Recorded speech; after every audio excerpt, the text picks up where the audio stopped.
నోటో అనేది భారతదేశం మొత్తానికి సంబంధించిన ఆర్గాన్ ట్రాన్స్ప్లాంటేషన్ సంబంధించిన ఒక పెద్ద వ్యవస్థ.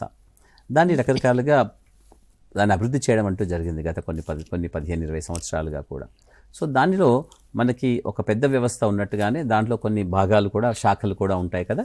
అలాగే కొన్ని రాష్ట్రాలు, ముఖ్యంగా south, east, west, north, south అని అనుకుందాం. అలాగే ఒక్కొక్క రీజన్ని పట్టేసి దానికి రోటో అంటే రీజనల్ ఆర్గాన్ ట్రాన్స్ప్లాంటేషన్ ఒకటి విధంగాను, అలాగే స్టేట్ వైజ్గా రాష్ట్ర పరిధిలో ఒక్కొక్క రాష్ట్రాన్ని కూడా వాళ్ళదంటూ సోటో అంటూ పెట్టాం. సో ఇక్కడ ఎప్పుడైతే ఎవరైనా ఒక ఆసుపత్రిలో మనం చిన్నగా అంటే కింద నుంచి మనం పైకి వెళ్ళినట్టుగా మనం చూద్దాము.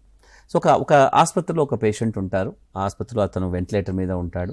అతను బ్రెయిన్ డెడ్ చెప్పి డాక్టర్లు డిక్లేర్ చేస్తారు. వాళ్ళ కుటుంబ సభ్యులు సహృదయతతో, సంస్కారంతో అతనికి అవయవాలు డొనేట్ చేయడానికి వాళ్ళ కుటుంబ సభ్యులు ఒప్పుకుంటారు.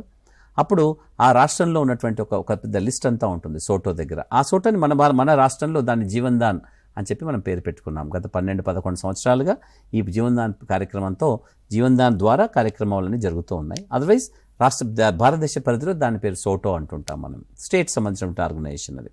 సో జీవన్ దాన్ ద్వారా జరుగుతున్నటువంటి దాంట్లో ఎవరైతే రిజిస్టర్ చేసుకుని ఉంటారో వారిలో ఈ పేషెంట్ యొక్క బ్లడ్ గ్రూప్ మార్చేటువంటిది, అలాగే కొన్ని క్రైటీరియా ఏదైతే ఇస్తామో, అంటే ఫలానా స్కోరింగ్ సిస్టమ్ అంటూ ఉంటుంది అన్ని అవయవాలకు కూడా. ఆ స్కోరింగ్ సిస్టమ్ ప్రకారము వీళ్ళు ఇవ్వడానికి బాగుంటుందని చెప్పిన తర్వాత వాళ్ళని లిస్ట్ తీసుకొని ఈ పేషెంట్ అయితే ఎవరైతే ఇస్తున్నారో ఆ పేషెంట్ ఎవరైతే డొనేట్ చేద్దాం అనుకుంటున్నారో అతని క్రైటీరియాతో ఇతని క్రైటీరియా కూడా చూసుకొని ఇతనికి ఇవ్వడానికి సాధ్యమవుతుంది. కానీ ఎక్కడ ఏ ఆసుపత్రిలో ఉన్నాడు, ఏ ఆసుపత్రిలోనూ కూడా ఉండవచ్చు. అతని క్రైటీరియా ప్రకారం అతనికి ఏ ఆసుపత్రిలో ఆపరేషన్ చేయించుకోవాలని అతను అనుకుంటాడో అతను ముందే అక్కడ అప్లికేషన్ పెట్టుకోవాల్సి ఉంటుంది.